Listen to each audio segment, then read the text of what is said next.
Let's just settle. Okay.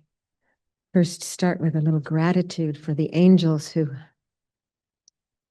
manifested this lovely lunch and did the cleanup. How very kind. And for being able to be here this afternoon together, surrounded by a group of like-minded friends. So wonderful, this beautiful place. So it doesn't come from nothing. So every time that we have gratitude, we plant the seed to see it again. And to have gratitude again, because gratitude is a warm feeling in the heart. An openness, a cultivation of friendship. And having gratitude toward oneself for actually coming here, bringing oneself to a place to continue the journey toward a completely awakened mind. So please settle into your seat here now and turn your awareness to the sensation of the breath in the body as the body breathes, without force or impedance, without preference for long or short, just allowing and experiencing the sensation in the body as the breath flows in and back out again.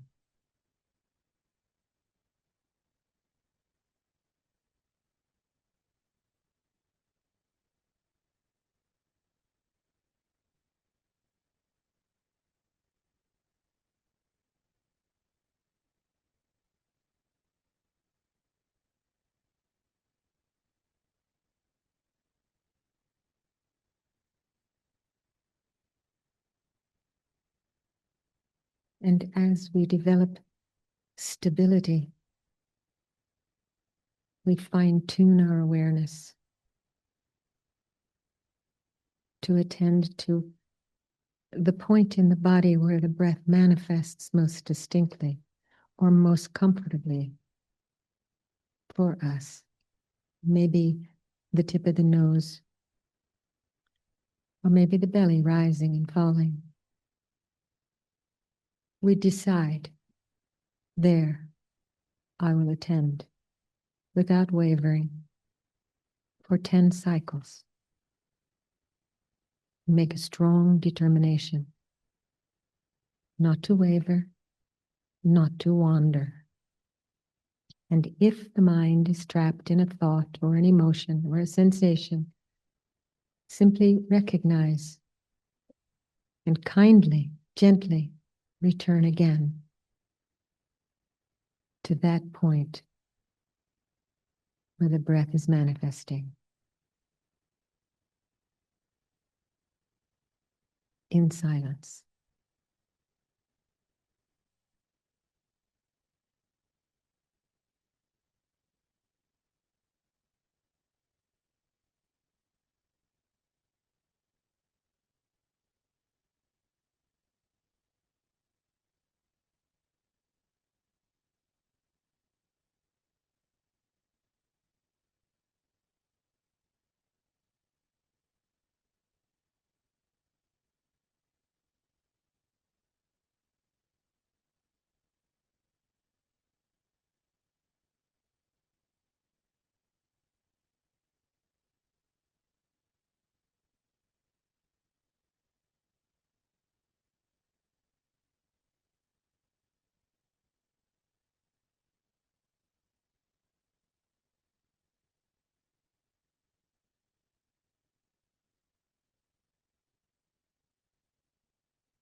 And now, as the mind settles, begin to turn your awareness toward the space in which the body breathes. This awareness of awareness, the knowing of knowing.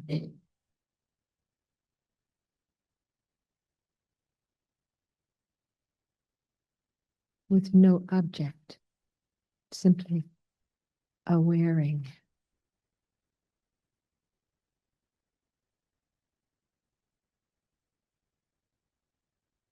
And take note how appearances,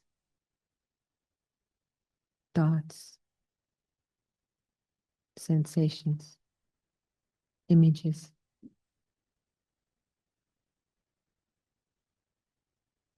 notice how they appear. We allow them to simply be, while our awareness stays focused on the space in which appearances arise.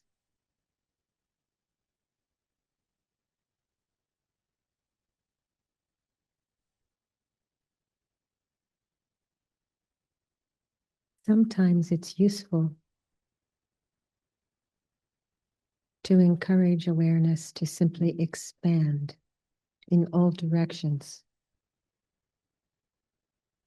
to fill all of space.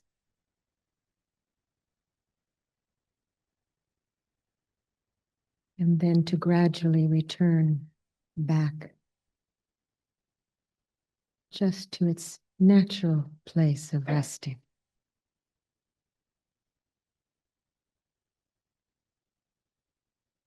And from time to time, when the mind wanders, once again, expand awareness out, letting it,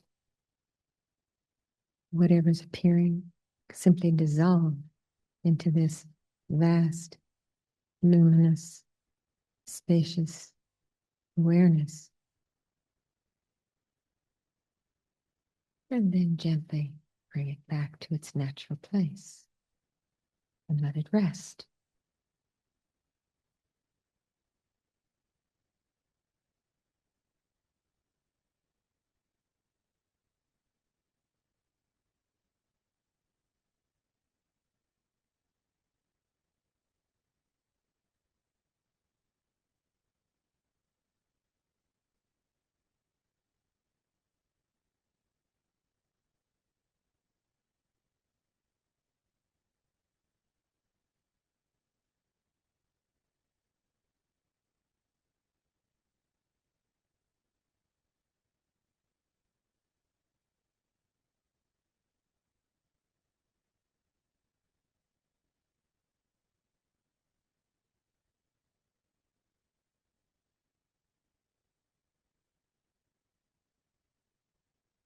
And now, when you're ready, back into the room and into your seat, feeling your body, and gently opening your eyes.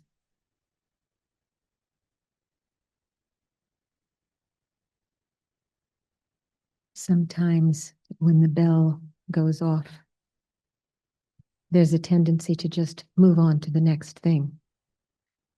There's a tendency to move on to the next thing when the bell goes off. So watch that and see, oh yes, meditation's finished now. What's next? See how that arises for you and how that might arise for you. And then take that moment to pause and recognize it's just a thought. So does anyone have any questions or comments before we carry on? Please. That's indicating when you do this, it's volume. Okay. When you do this, I have a question.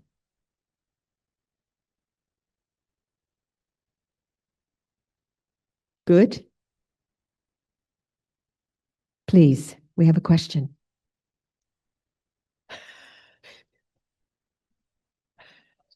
No. Not a question. We have a volume. Okay, well, it doesn't matter. I will do my best.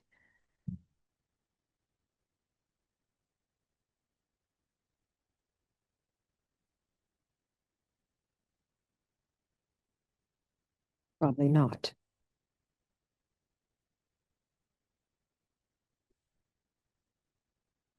Maybe what we need is one of those stands that doesn't have 3 legs. I don't know. I don't know the answer to that. Or good enough, dear. I'll do my best. Yes. Okay. So, yes, what do we do? How do appearances arise in the mind? What do you think? This thought, what came up in your mind when you were sitting, when you stopped attending to the breath and began attending to simply the space in which the body was breathing? What was happening in your mind? Sharing?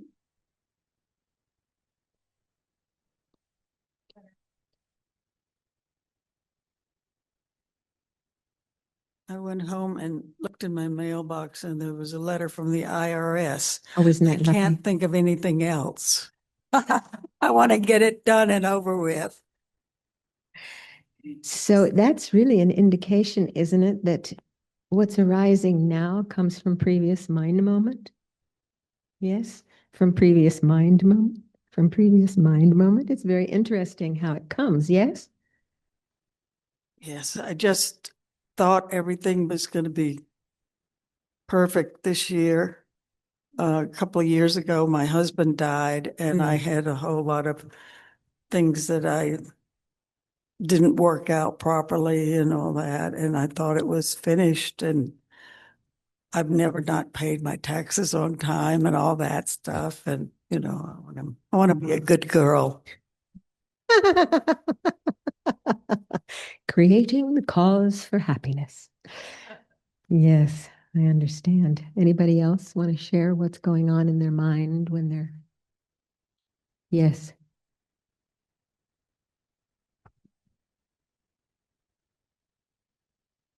For me, it was the awareness that you were speaking and that I couldn't hear you. It was more like leaves just kind of going on and on. So I looked to see if your eyes were open. Not yet, not yet, not yet. Oh. Okay. Oh. This is one of my faults, because when I meditate, my voice drops automatically. And then as I'm meditating, I'm back, and then I'm farther and farther away. And then my voice isn't even if I'm quiet, it can't be magnified, right? So,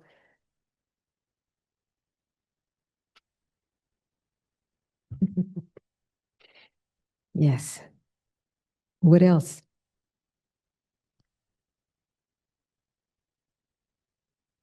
How about people on Zoom?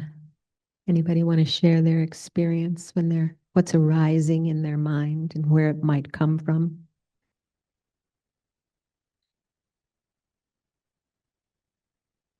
No pressure.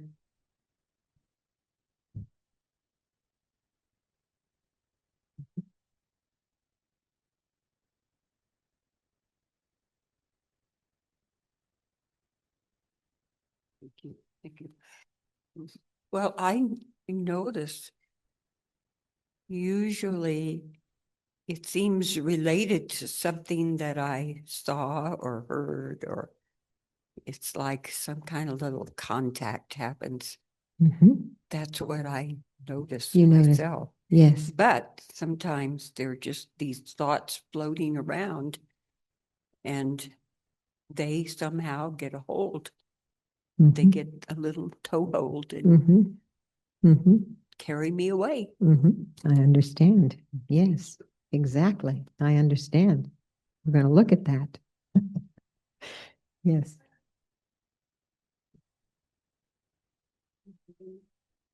I was just coming from way home, and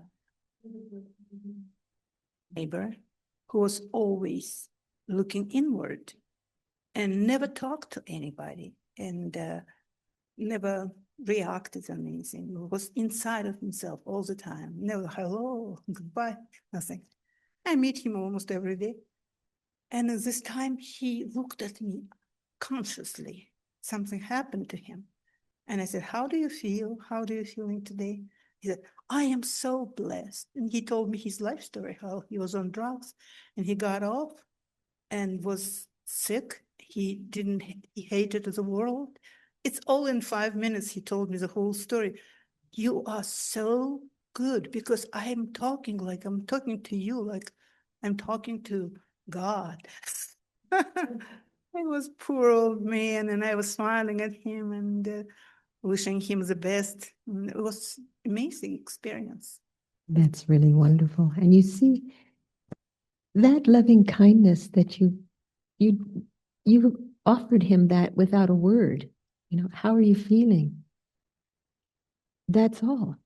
But he could sense your positive, your wish, your opening, and he was able to feel comfortable, you know, to trust, to feel safe. Yeah, that's great. That's a wonderful. Thank you for sharing that. Yeah, that's great. Anyone else want to share something? Okay.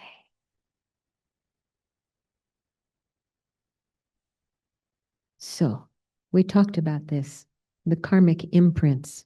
So these are karmic imprints are an influence on our thoughts. So these are seeds that we have planted before. So then thoughts and actions are coming from previous thoughts and actions. And as we entertain them, they grow in strength through habit. And they lead us to act out old karmic habit patterns. Does that make sense?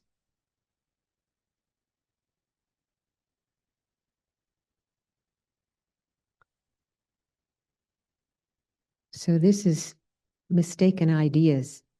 No, we have a mistaken idea about the qualities of objects.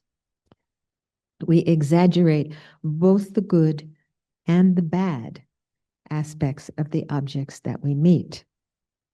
So it's this overestimation that is the creator of big problems. You know, we may have someone in our world, maybe somebody at work, who you feel really irritated by.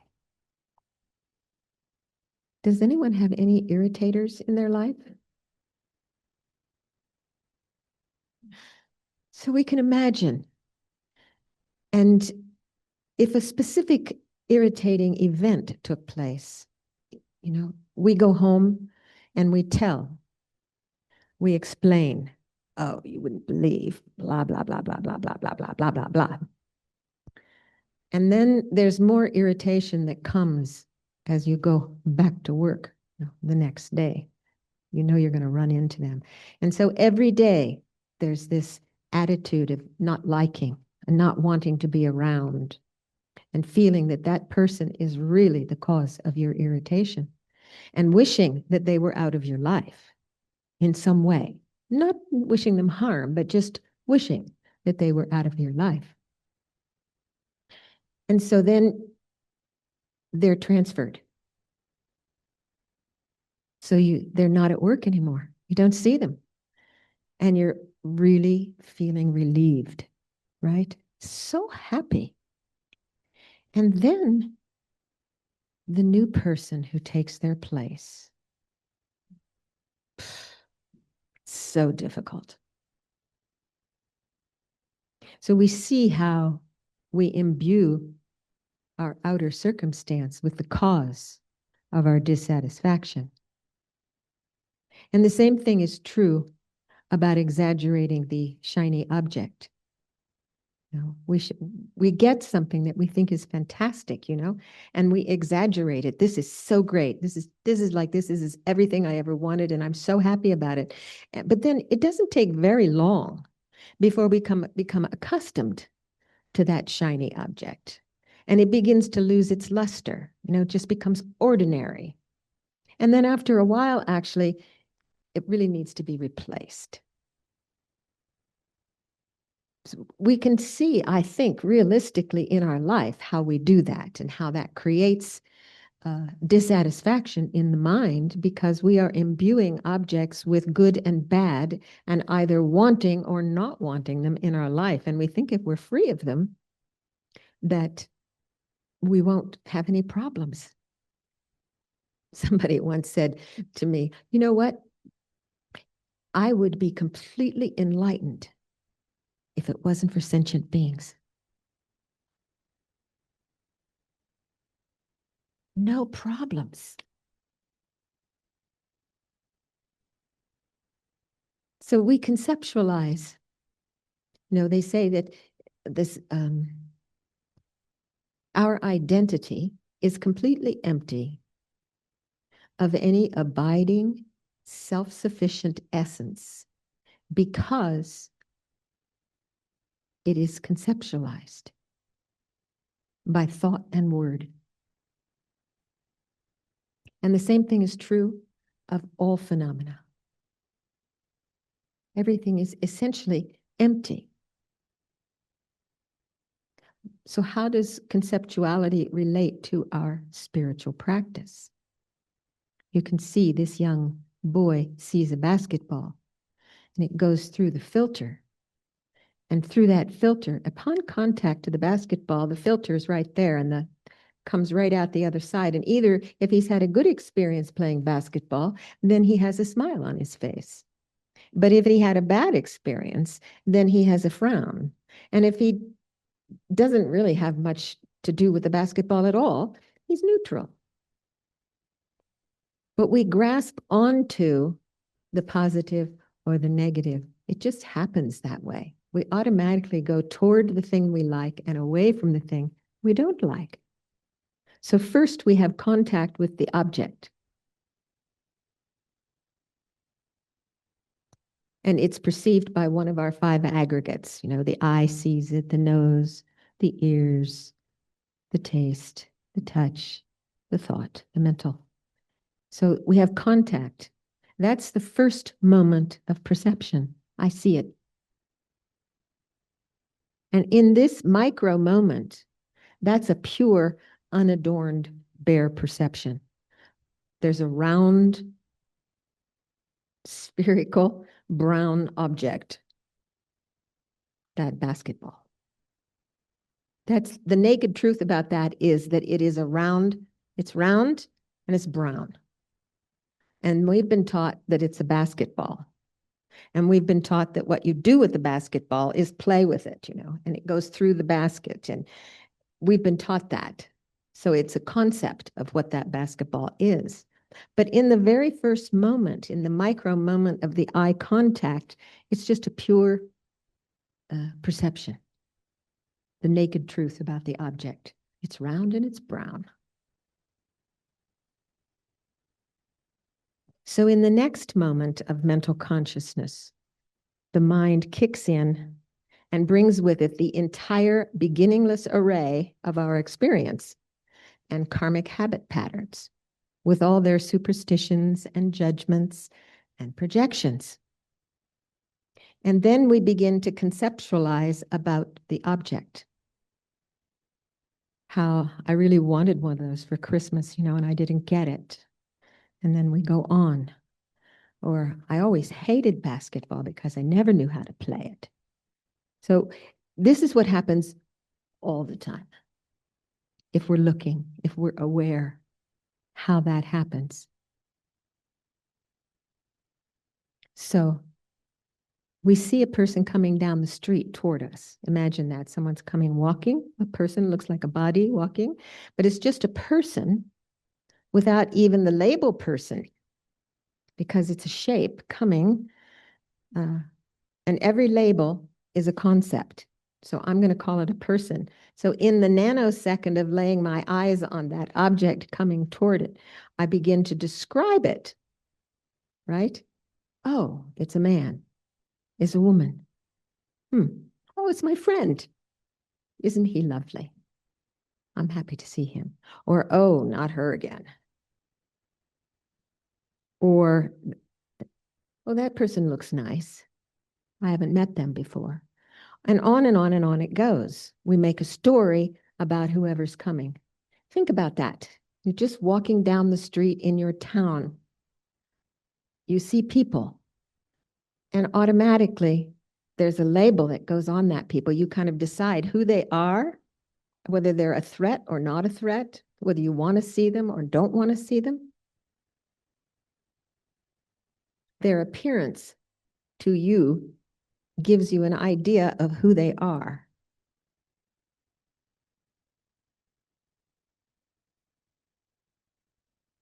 And so we make judgments. And this is how we get into trouble. You know, we project onto the objects of our perceptions. We project. We've made a judgment. We've fixed or reified, in our opinion, in our mind, about this person before the actual meeting takes place. True? You can imagine that? So as a result, we don't go toward them to meet them. Even with neutrality. We don't know them. Are we going to open our heart to them? I don't know. So we have a firmly established concrete opinion about this person even before we have an opportunity to meet them. And once we've established that opinion, we cling to it. We actually make it real. And we look for things to reinforce it. Right. Yes. They're wearing that, and that means that.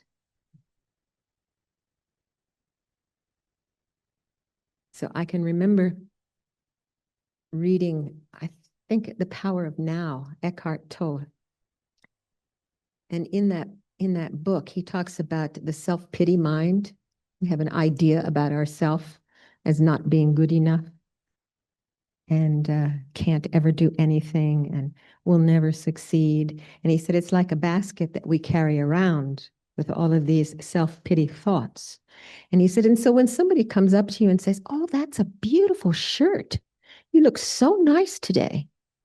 Well, because of your view of yourself, you can't put that thought in the basket because it doesn't play nice with what's already in there.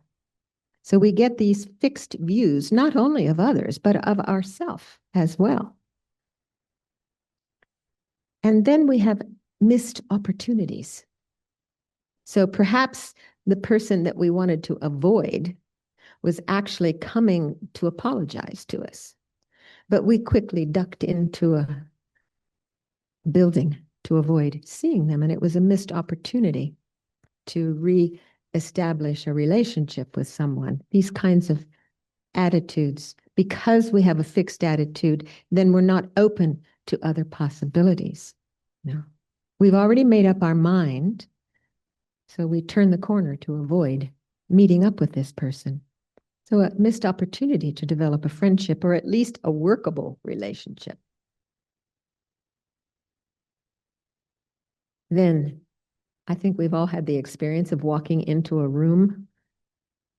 Hard to read the signs on the back, but before we've even been introduced to anyone or spoken to anyone, we begin to make assumptions about them, judgments about them.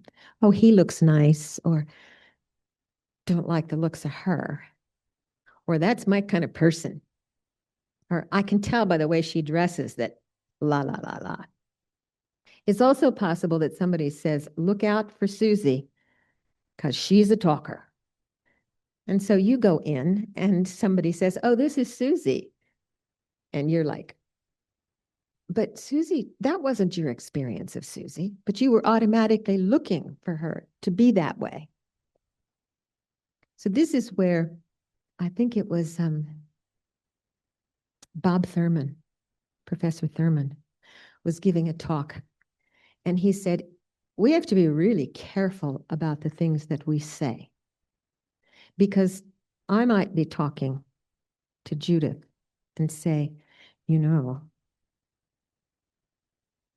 in confidence, Nancy, na na na na na na na na na na na na, you know? And so actually, I'm planting a seed in your mind about her. And then when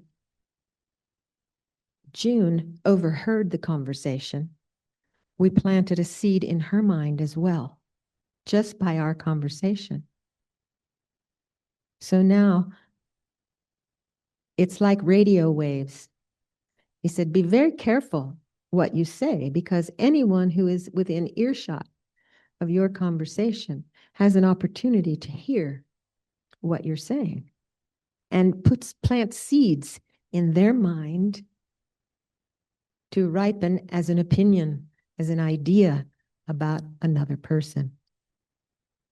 When I was at Vajrapani Institute one year, many years ago, there was I think it might have been Kirti Senchab Rinpoche was there. I don't remember, but some very important, well-known Lama was there. So the place was really packed. And at Vajrapani, we don't have a dishwasher, an electric dishwasher. We're off the grid. So there's a duty. So 3 people, you know, somebody washes, somebody rinses, and somebody puts them in the drying rack. And that's how it works. So there were people who were in the back washing dishes, and the dining room has open bays to the kitchen. So you can see from the dining room, you can see into the kitchen, and you can see into the dishwashing station. So I happened to be at one end of the dining room, and I could hear some people washing dishes. So I'm as far away, you know, as Venerable is here, but I can hear them talking, and they're talking about another teacher in disparaging terms. I happened to have a position of authority at the time. So I went to them and I said, you know, what you're saying has the potential to be putting a wedge between people who are out here in the dining room if they happen to be students of that teacher and their teacher. So developing a negative opinion about their own teacher, hearing your words. So I really got it, what Dr. Thurman said, that anyone who is within earshot of our conversation has seeds planted in their mind of liking or disliking as a result of our words. So even though we had no intention of having that person hear this conversation or be have any sort of negative view of their own teacher, just by our words, you know, we have created that. So this is something to really pay attention to, that we're irritated with someone, and so we share with our friend about how our irritation arose and what we're going to do about it. And then in our own mind, we spin the imaginary conversation that we're going to have in order to ameliorate the situation. And it creates, just watch and see how our heart hardens around negative views of people in our world. And try to experience, even when it is a difficult situation, to realize that these people also want to be happy and don't want to suffer. So more kindness from my side, you know.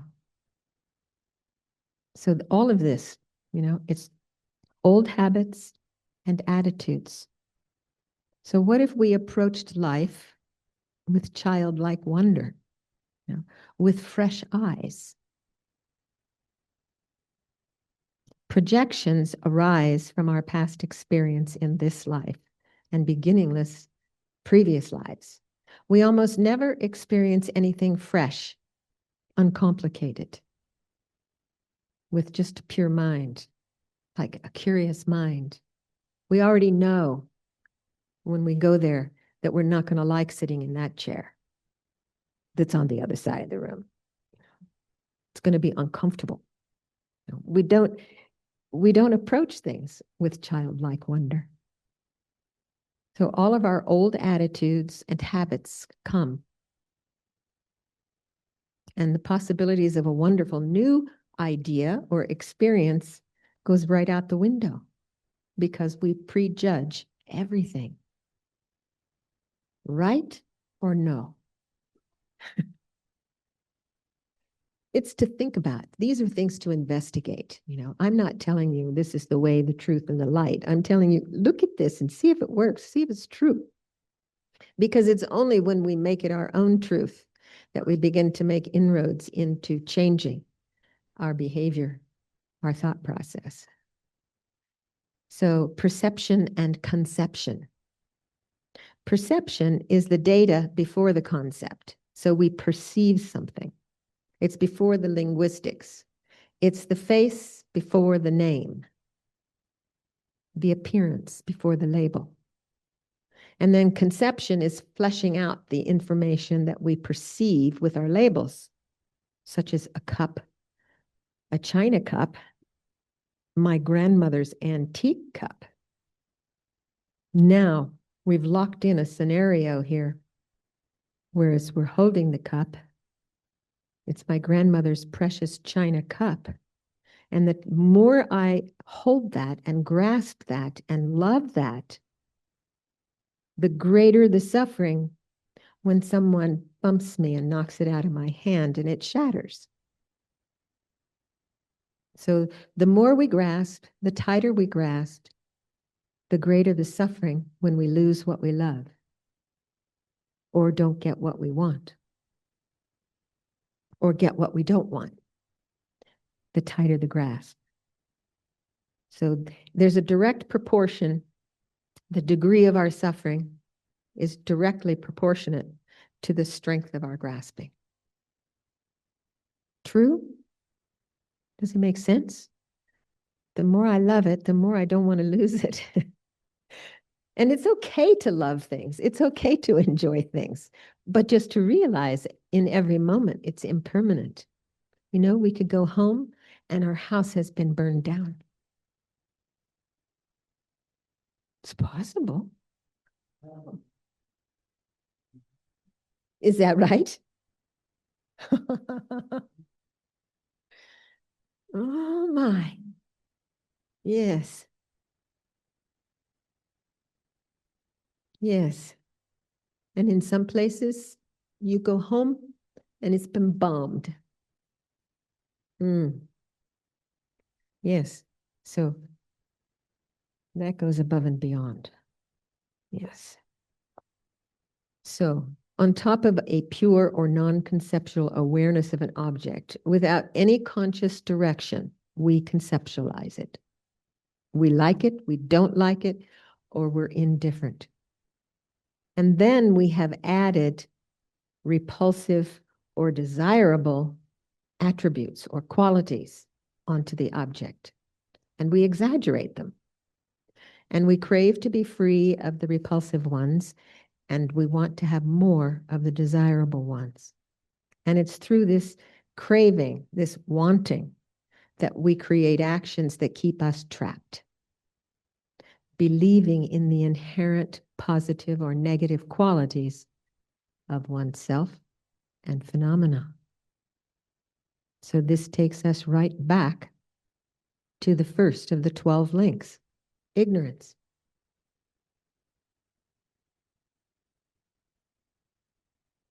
So why is that important? If we have an understanding, wisdom, we can control the kind of reflection we allow into the mirror of our mind. Lama Yeshe used to always tell us, check up. Check up, dear. If somebody would say something, he said, really? Check up. Check up. Investigate. Yeah.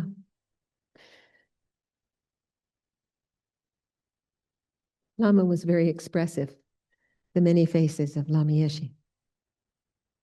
He was able to get his point across a lot with simply his expressions. He'd say, check your mind, watch it, see how it interprets every object it meets, see what feelings arise, see how we discriminate in such and such a way, and ask yourselves, why? Why? What do you think?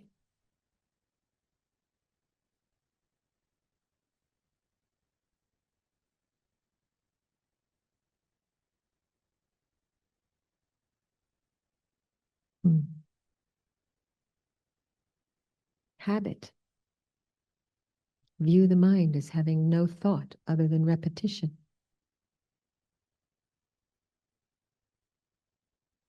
When we check our mind properly, we begin to stop blaming others for our problems. We begin to see how the problem is coming through our own conceptualization. And we can see that transformation is possible. Nothing is fixed. It's possible.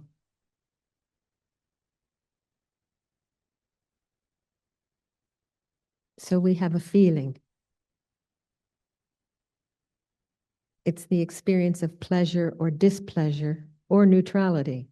It's the experience of the results of previous actions. Whether or not I have a positive reaction to something depends on whether I have planted a positive seed to see that, you see. So pleasure or pain that is called feeling is the ripened effect of our previous karma. So we're experiencing the beauty because of our previous karma. And we think, fantastic. But if my previous karma is to be allergic to flowers, I might not have the same experience. Fortunately, I'm not. But this happens many times, different people's reactions having to do with their own personal afflictions, whatever they are. So it's the specific feeling that arises that leads us to react to one of the three delusions. We're either attracted to it, or we're averse, or we're confused. We don't care, actually. We don't know. It doesn't matter. Maybe don't even understand what it is. Maybe it's poison oak. That would be a problem. So then it is our attention, and this directs our primary mind and the associated mental factors to the object. So attention is a conscious factor that holds the particular character of the object, its particular flavor. So we come into contact and we like it, and now we're developing attention, thinking. Next comes thinking. So this thought makes everything bigger and pushes us to grasp. It's like a snowball, rolling a snowball. The more you roll it, the bigger it gets, and you produce a snowman in the same way. And then this aspiration focuses on the object and takes a strong interest in it. This is when we like the object. And then we appreciate it. And it occurs when the object's qualities are seen as valuable.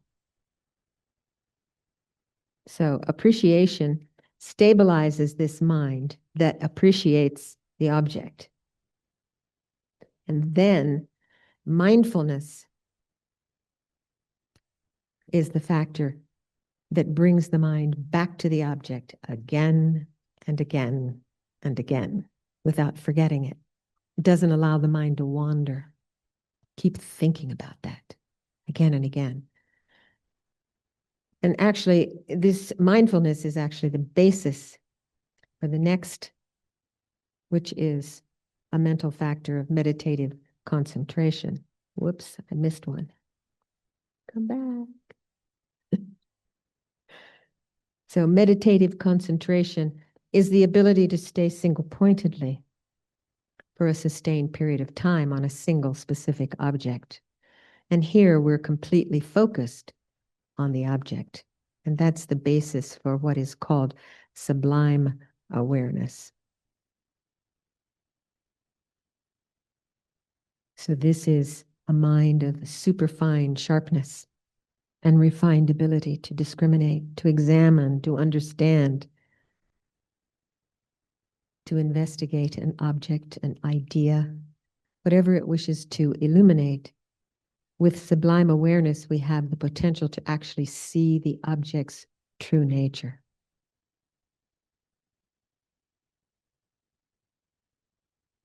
So this is just to show the difference between the primary mind, which is perception without any overlay, and mental factors, which make sense of the object of our perception. So we come in contact with an object, we recognize it as an object, a feeling arises, and we attend to it and think about it. We develop a strong interest, see it as valuable, and think about it again and again, and focus on it again and again. Do we do that?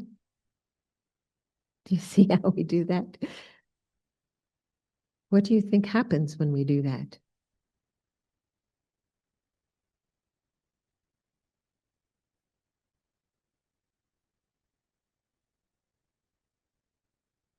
What's different in the mind when there is an object that appears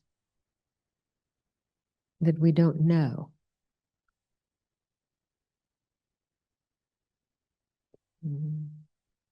We've never seen it before.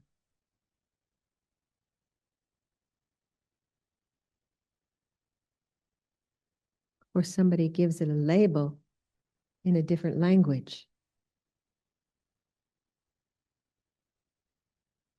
These are things to think about, how it is that we create our world. Buddha said we must experience, we must understand, we must investigate and analyze how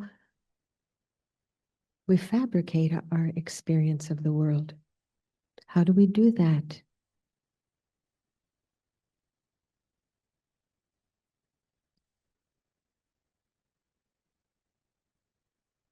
So in addition to just neutral primary mind, we have destructive mental factors. These are factors that produce disturbance in oneself and in others, and they move the mind away from a place of peace. The three main categories are ignorant aversion, thinking that an object is inherently repulsive, or ignorant attraction, thinking that it's inherently beautiful, desirable, or ignorance itself, believing in an inherent quality of an object. So sublime awareness, which we mentioned before, is a mind, this superfine sharpness and refined ability to discriminate, to examine and understand an object, an idea, or whatever it wishes to illuminate. But sometimes destructive emotions are a veil. So these destructive emotions are listed. They're listed as ignorance,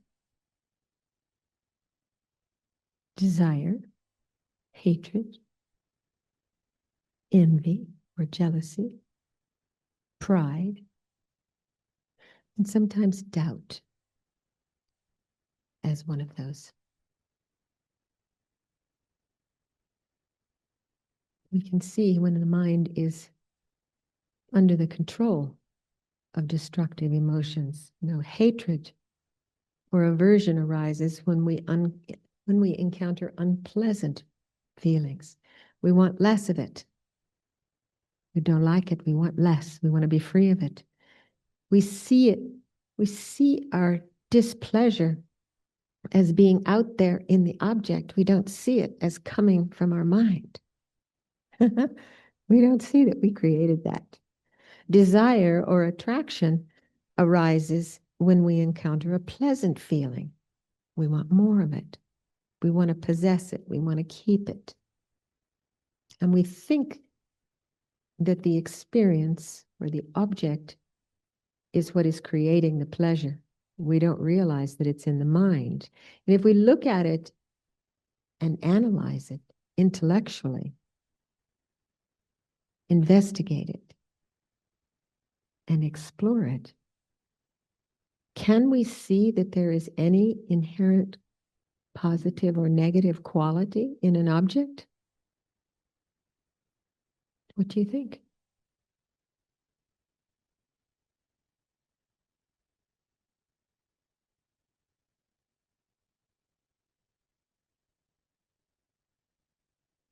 Can you name one?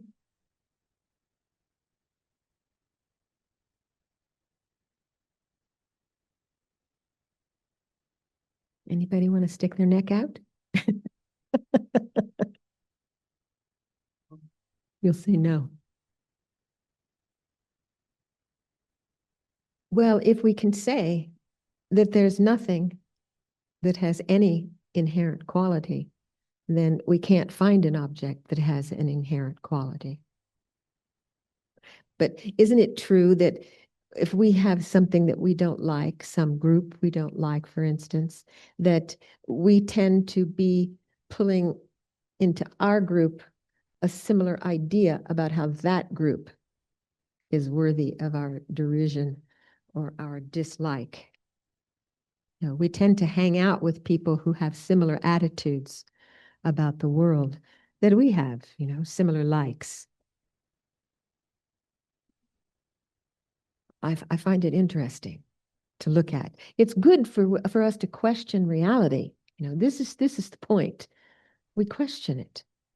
And then we see, how does it affect my mind if I have a strong aversion to something? What happens?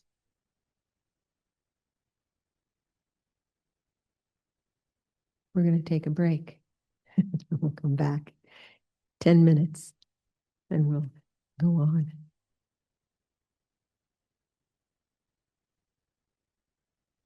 Let's just settle.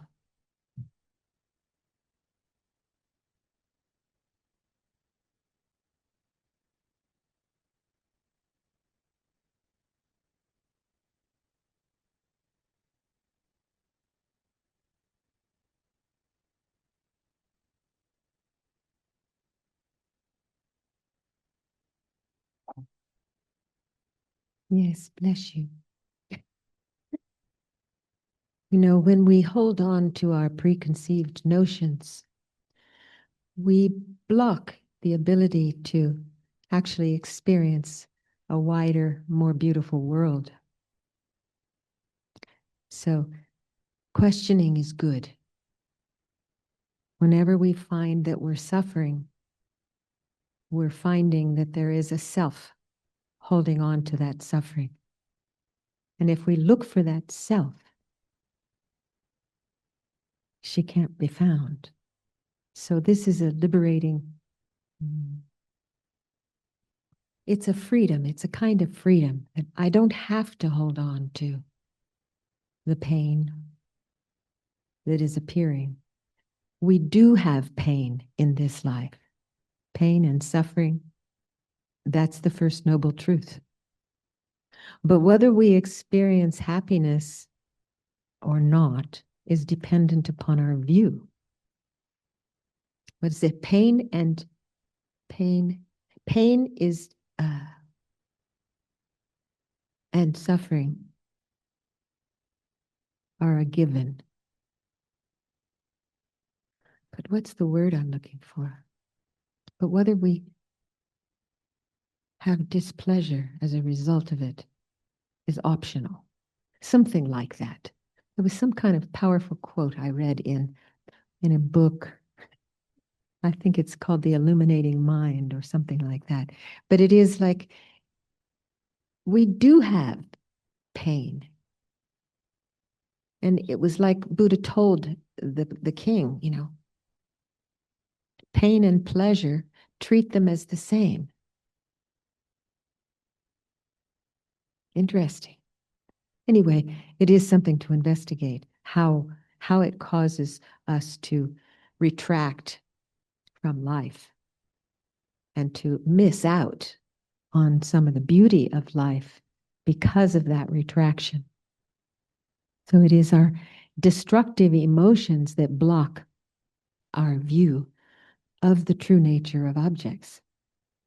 And the underlying cause of that block is ignorance. It's believing in the true existence of self and phenomena. So this ignorance that His Holiness calls a misknowing. And that's the most complicated thing, because we think we know. We're darn sure. Which is why, as Lama said, we need to check up.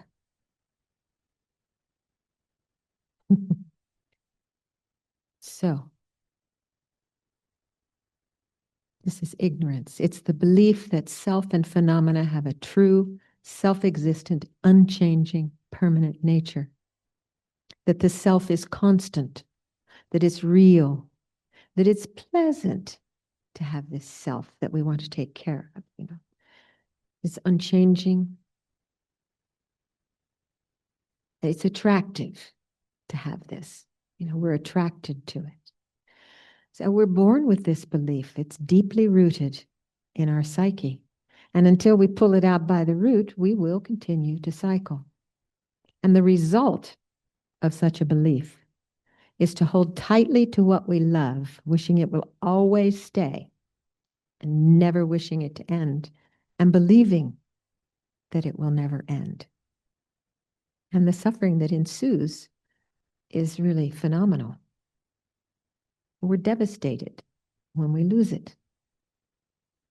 But on the contrary, we believe we simply must act right now to be free of this thing that we don't like. It's interesting to look at. It's interesting. Especially when we see that emotions are impermanent. On our wedding day, our beloved is so precious. And then standing before the judge. They're the most repulsive one in our world. So each moment gives rise to the next. And in each moment, we have a choice to follow an emotion that will lead to suffering or to apply our wisdom. It's our interpretation. And our interpretation actually doesn't depend on the object itself. It depends on our overestimation of the nature and qualities of that object, good and bad.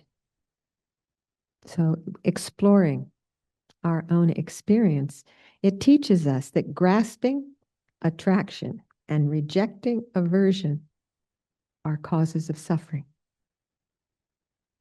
We have to look, you see, we have to look. When we see, oh, I don't want that. How is it in our heart? So freedom from them affords us the opportunity to enjoy our life without worry or separation, pain, loss, criticism, and many of the unpleasant things that we face in life. We can abide in a state of equanimity, even in the midst of chaos. It's possible. It's possible. Attraction, aversion, and ignorance give rise to all the other delusions, hence their name, the 3 root delusions. All levels of the path to enlightenment include the practice of the 3 moralities. Cultivate virtue, eliminate non-virtue, and benefit sentient beings. Cultivate virtue, eliminate non-virtue, and have your antenna up to look for ways to benefit sentient beings. So eliminating the delusions eliminates obstacles to these 3 moralities. So the first root delusion, this ignorant attraction, it's a mental factor that overestimates the positive qualities of an object, and as a result, begins to take a keen interest in it, wanting to have it, wanting to possess it, and wanting to keep it. And because we can't always have the object, it becomes a perpetual source of dissatisfaction. The bowl is eventually empty. Shucks, nothing lasts. Attraction is a really tricky and actually more difficult than aversion, because attraction seems kind of nice, you know? I like it. I want it. It's nice.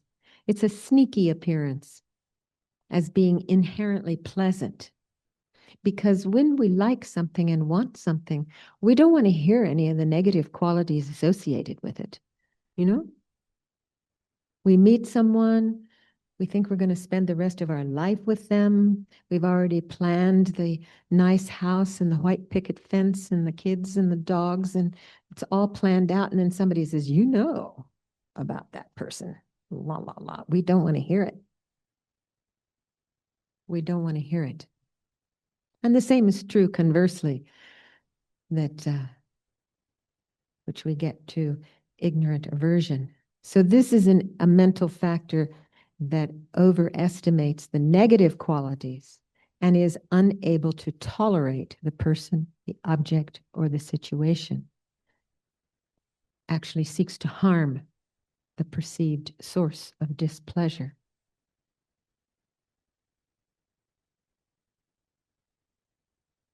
It seems to be on display in our world right now, in ways that are very difficult to see.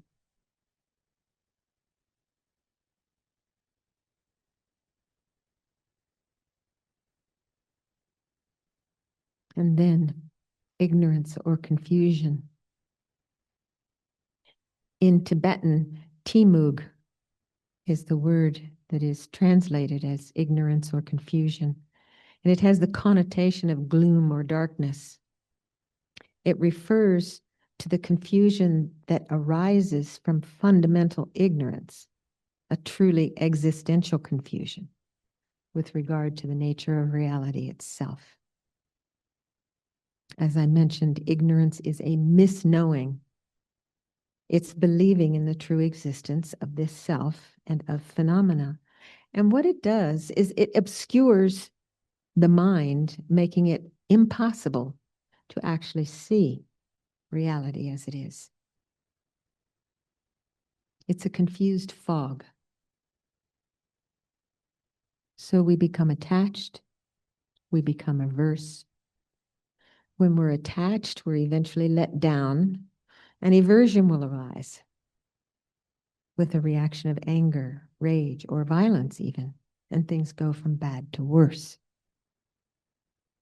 So we think about this in relation to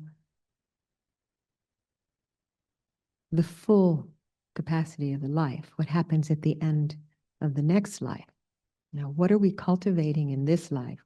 What is our mind resting upon in this life? And how does it produce our next life? This is something that we can look at. We can look in terms of our own. If we look at the 6 perfections, the perfections of a bodhisattva, generosity, ethics, patience, joyful effort, concentration, and wisdom. If we look at those, can we see any places where we have work to do? You know, how's my patience? When I'm at a red light or stuck in traffic, you know, what sorts of remedies, you know, as Lama Yeshe used to say, glue on the opposite. So when we find ourselves being impatient, what sorts of remedies can we ourselves conjure in order to transform that? If you notice, if I notice when I'm driving and I'm in a hurry because I'm late, then there's some kind of grasping onto the steering wheel and some kind of tension. You know, I might be super vigilant, hyper vigilant, looking in my rearview mirror to see if there's anybody watching, if I'm going above the speed limit. But I notice in my body a tension when I'm in a hurry. And it doesn't matter if I'm driving. If I'm in a hurry and I'm walking fast because I need to get from point A to point B, I'm not relaxed. There's tension. How often do we look at that when we're rushing to get from here to there? My partner is a champion of slowing down.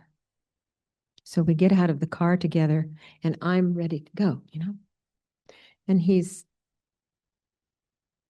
so I slow down, you know? And then we're walking together. And I really have to consciously slow down to keep up with him. And I think sometimes I think he does that on purpose.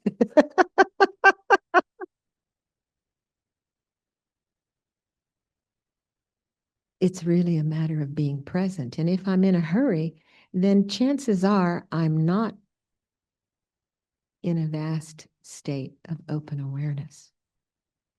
I'm totally focused on the end point. So these are times when we have an opportunity to see exactly where we have work to do. And this is one of the beauties of retreat, or having a day, taking some time to pause and purposefully do mindfulness practice in your day, being aware when you eat. When I worked at the welfare department in the late 70s in Cincinnati, Ohio, I had a caseload of aid for dependent children. And one of my colleagues, we were friends, and so we would have lunch together. And we would take our lunch, and she would take forever to chew.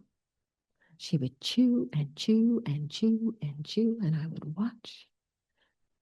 And she said, well, I read that every bite you should chew 100 times.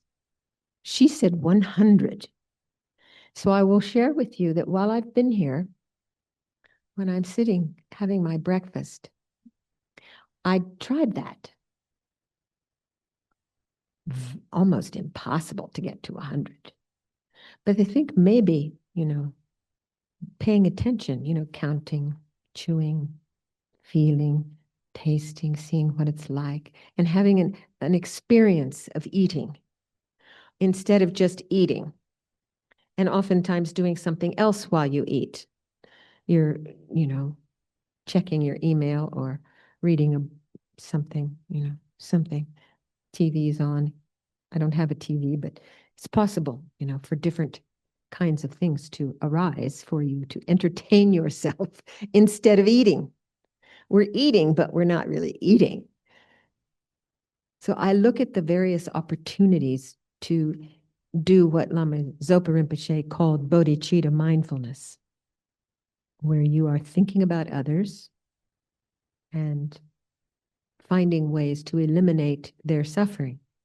So when he told his dentist, that when he brushed his teeth, that he thought he was removing all of the suffering from all of the sentient beings.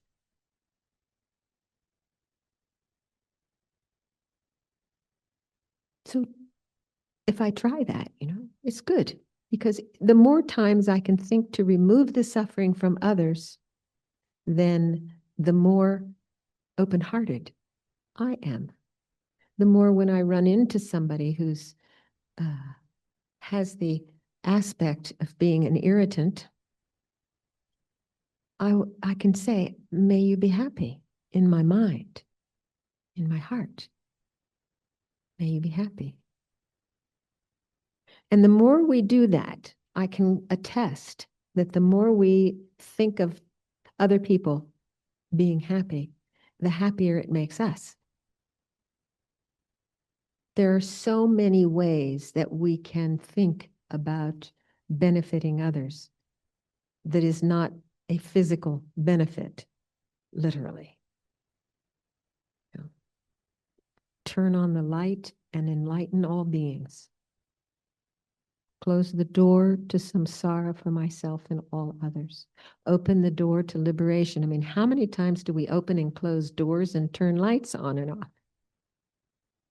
All of our mundane activities can be transformed into training our mind into thinking of others.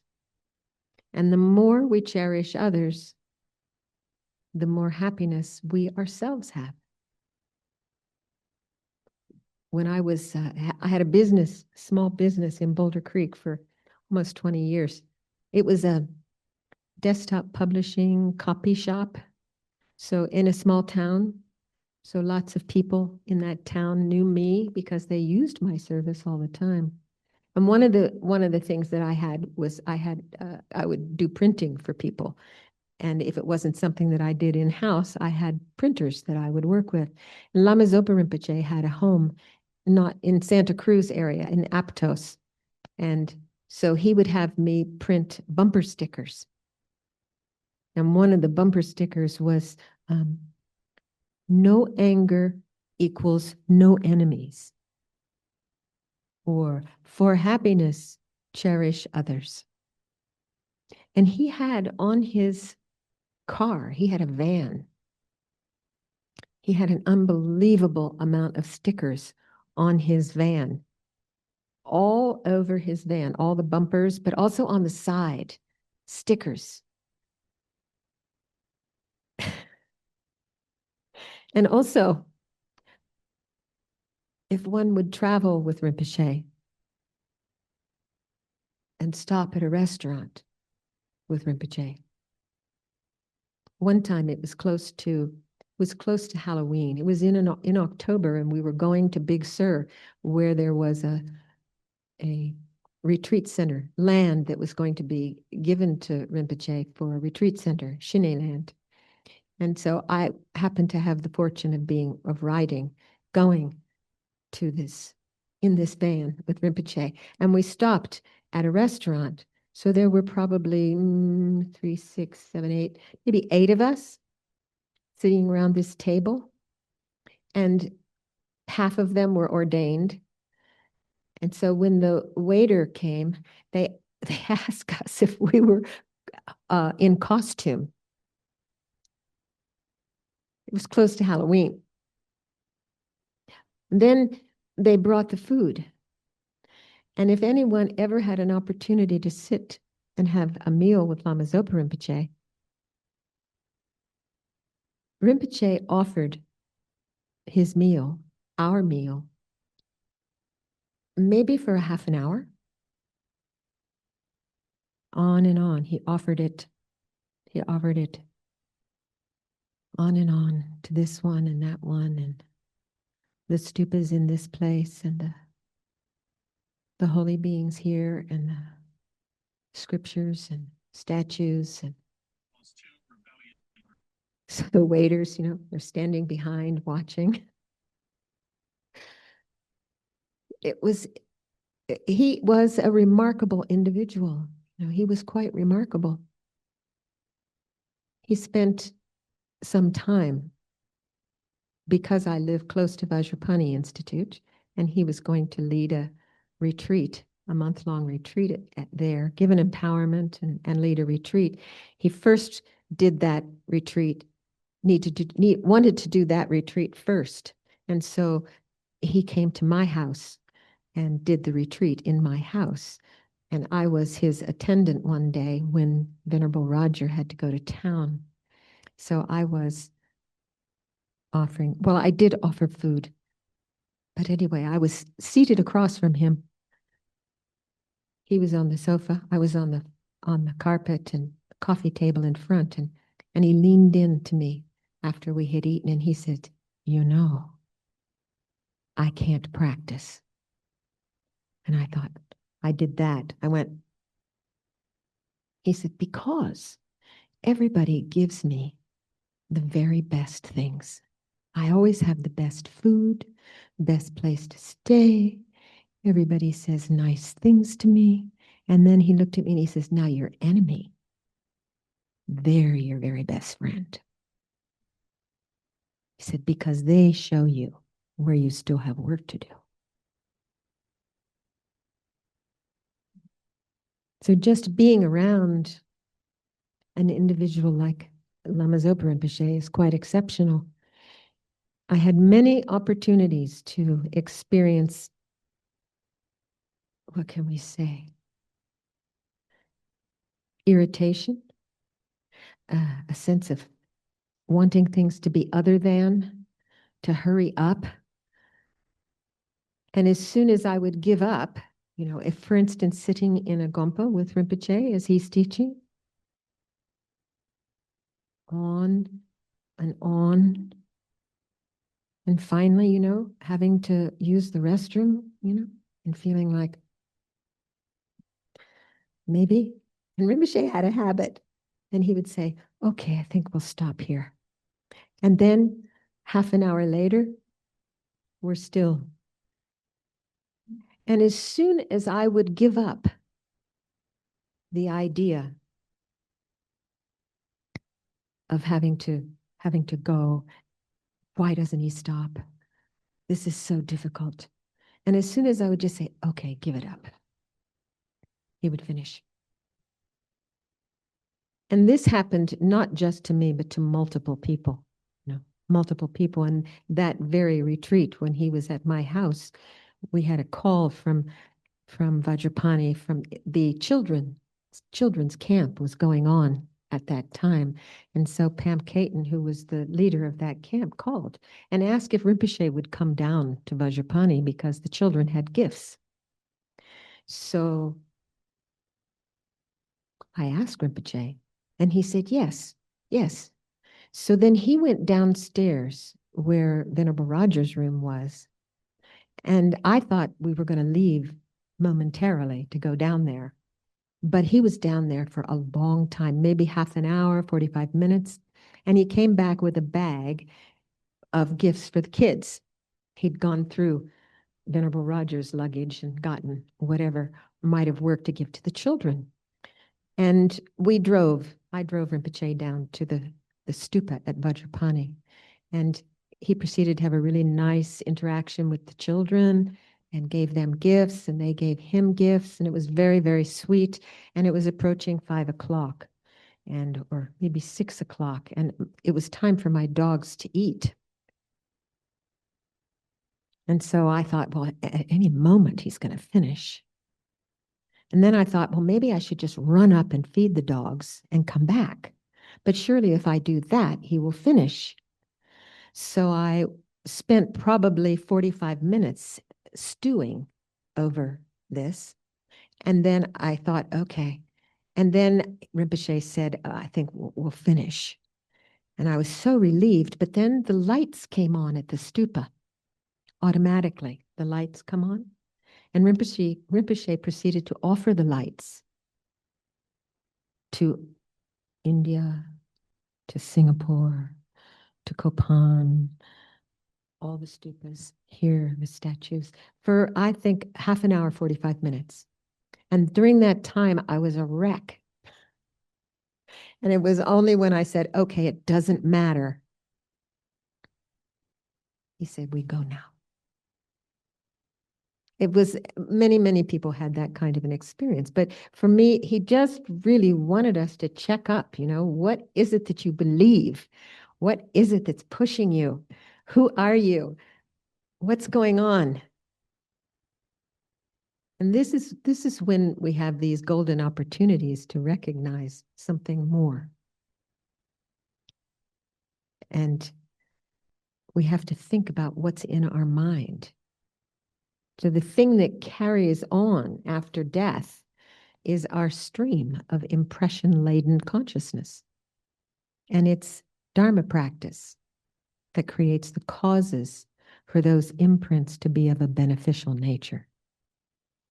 Dharma is often defined as that which is truly of benefit at the time of death. So this would not be so if death meant total annihilation of the individual and all experience. But Buddha and many other contemplatives have discovered there is a continuity of awareness beyond death. And this continuity does not depend upon an individual's belief system. Doesn't. Whether or not we believe, there is no final extinction of individual consciousness at death. And this continuation of consciousness is not an anonymous stream of raw awareness.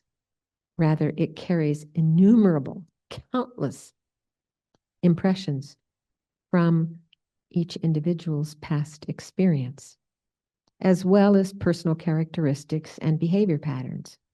So if this stream of consciousness is heavily laden with imprints from mental distortions and non-virtuous behavior, then misery follows death.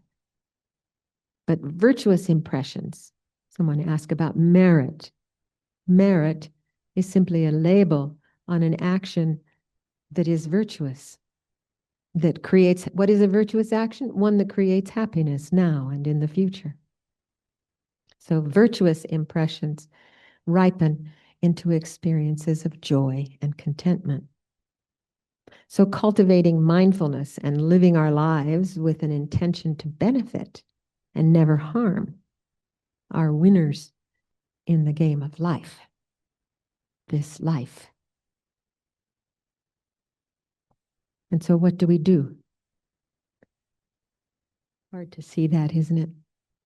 We find a teacher, we get on the freedom bus, we live an impeccably ethical life, we recognize how precious life is, that this life won't last long, death will come and we don't know when, and we know that our actions, every action plants a seed, so every action matters. Yes, this is really important. And to recognize the suffering of samsara, the suffering that arises when we cling to an idea that self and phenomena are self-existent or self-sufficient. They abide permanently in the way that they appear. And then we make a determination to definitely get out of here. Definite emergence, which is often translated as renunciation. We enter the path of accumulation. We intellectually understand emptiness. We see emptiness directly. Entering the path of seeing. We habituate the mind in that reality's true nature. And we continue habituating until we reach a path of no more learning. Complete unification.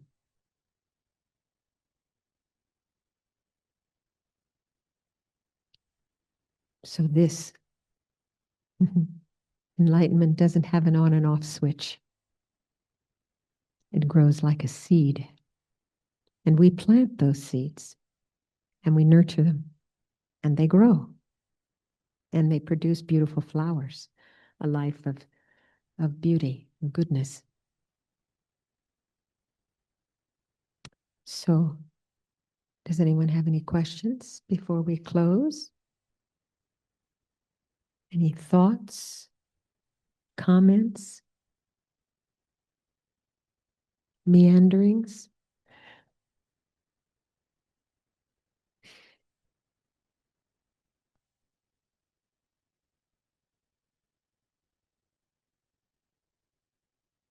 I do want to be sure to have a photo. Can we do that? But maybe we can, just thinking in terms of putting all of this good energy into the merit bank, we can dedicate and chant Master Shantideva's prayer as well before we close. So I do have this dedication prayer. You know, at the beginning of our practices, we set an intention to actualize this path for the welfare of all beings. And at the end, we dedicate the positive energy that we create to fulfill that intention. So maybe we can dedicate. By merit of this virtue, may I become Buddha and lead all beings, everyone, into that enlightened state. May the precious Bodhi mind not yet born arise and grow, and may that born not decline, but increase more and more.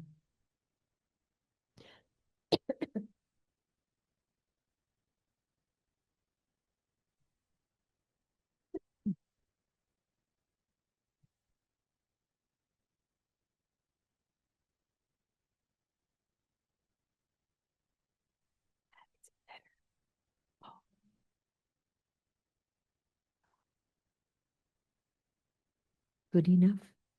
Okay. May all beings everywhere, plagued by sufferings of body and mind, find an ocean of happiness and joy by virtue of my merit.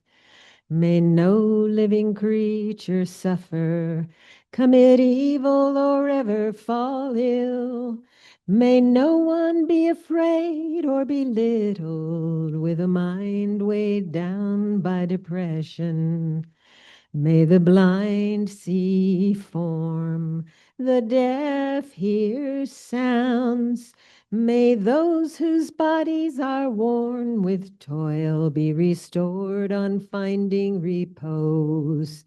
May the naked find clothing, the hungry find food. May the thirsty find water and delicious drinks. May all who are sick and ill, those weak with sorrow find joy. May the forlorn find hope, constant happiness and prosperity. May there be timely rains and bountiful harvests. May all medicines be effective and wholesome prayers bear fruit. May all who are sick and ill quickly be freed from their ailments. Whatever diseases there are in the world, may they never occur again. May the frightened cease to be afraid, and those bound be freed. May the powerless find power, and may people think of benefiting each other. As long as space remains, as long as sentient beings remain, there too may I remain to dispel the miseries of the world. And then let's also please dedicate to the long and fruitful lives of all of our spiritual teachers, that we may never be separated from them in all of our lives, and that we may quickly reach the state of Vajradhara without delay of a second. And we can think of all the beings on the prayer lists of all of the centers around the world. May those who have passed away have fortunate rebirths, and those who are ill, may they be healed. Think of people in your own life to dedicate for their welfare.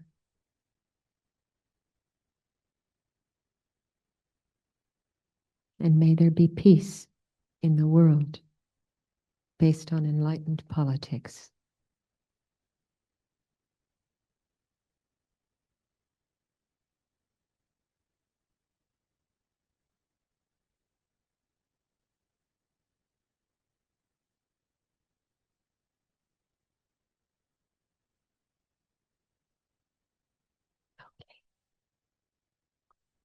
Elaine, thank you so much for these wonderful meditations. And maybe thank you so much for not going on for 45 minutes, the dedication.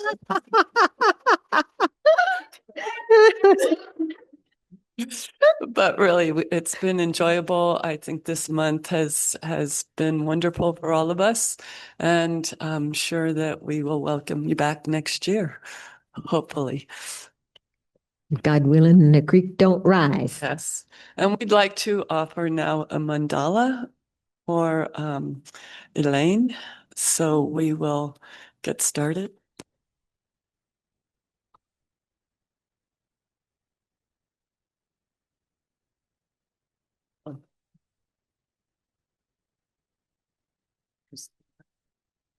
Yeah.